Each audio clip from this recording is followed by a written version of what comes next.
Welcome to another edition of the Adventure Mechanics Side Quest. It's me, Chandler. Today I want to expand on a topic that we got sidetracked on during our Deadbolt episode. Achievements. You know what I'm talking about, the little toast that shows up seemingly randomly while playing a game. The strange ways to play a game that the developer thinks that you should do to truly complete a game. They seem straightforward, yet their simplicity belies the massive amount of effort that goes into creating one of them. If you make trivial achievements, your game feels like it doesn't take them seriously. Make achievements too hard for anybody but the most talented players, and you make your game unapproachable. Today, let's talk about some of the considerations that go into designing achievements so you don't end up alienating large swaths of your audience and taint their view of your game. First of all, let's go ahead and actually define what an achievement is. Achievements are essentially challenges in the game for bragging rights of some sort.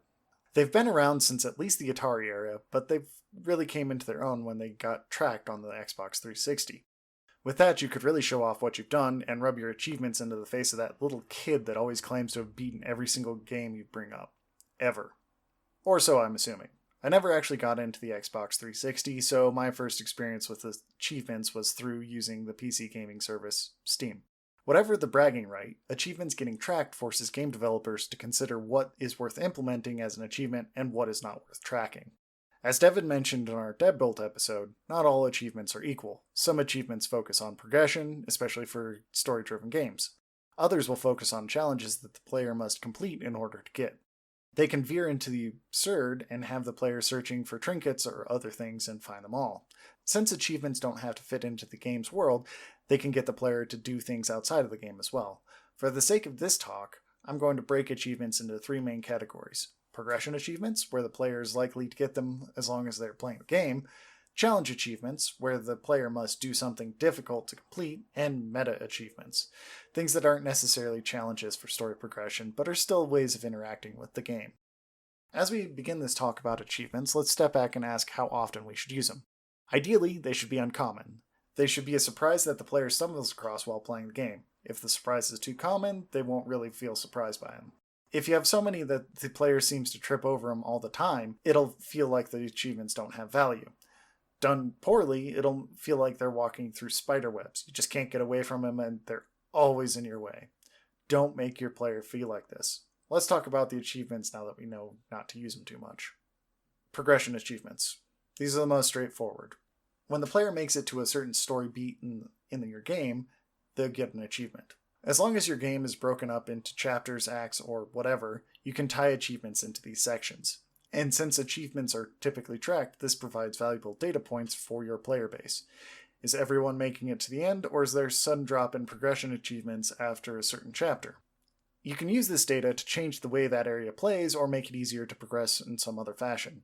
We don't necessarily have to change anything either. It's just valuable information to have to make sure you're both serving your player base and the story you've created for your game. Let's talk about challenge achievements. These are the achievements that are for those that love your game so much they need more of it in some fashion. The story of the game is over, but they can still go through and beat it in a different way, or faster, or whatever. These are a bit harder to implement. They need to incentivize the player to do something, but they can't be so hard that no one can achieve them. Requiring a world record speed on your game isn't reasonable. On the other hand, requiring the player to do something trivial isn't reasonable either.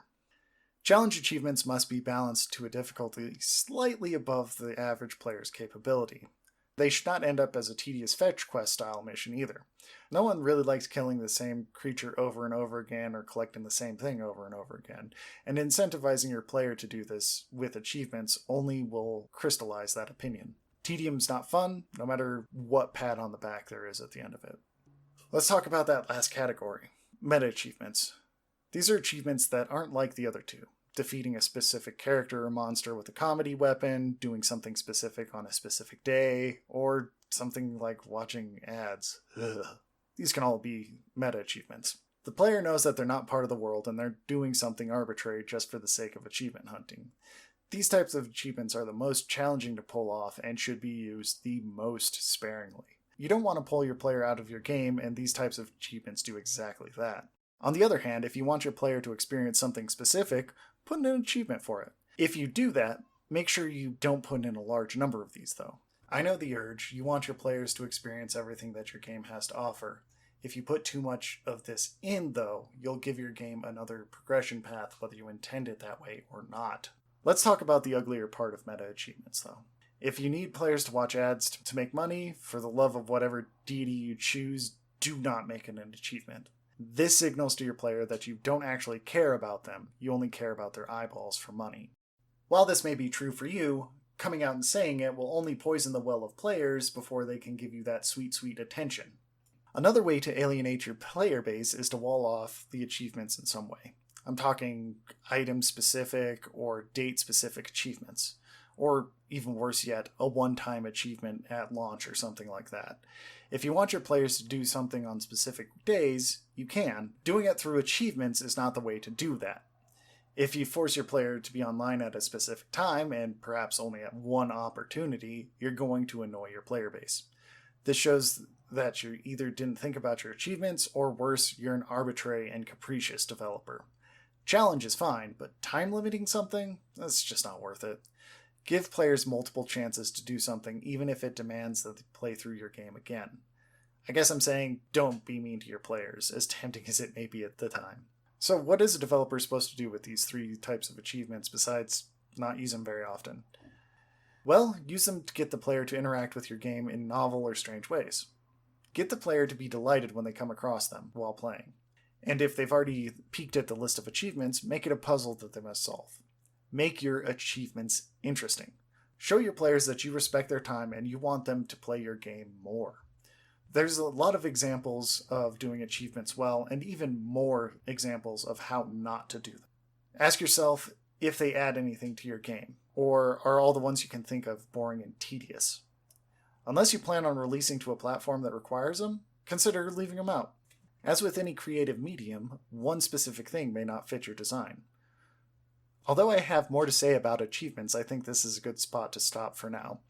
As always, if you have any thoughts, comments, or whatever, reach out to me on Twitter. My handle is @JCSirron, JCSIRRON. This has been another Adventure Mechanic Side Quest. I'll talk to you next time.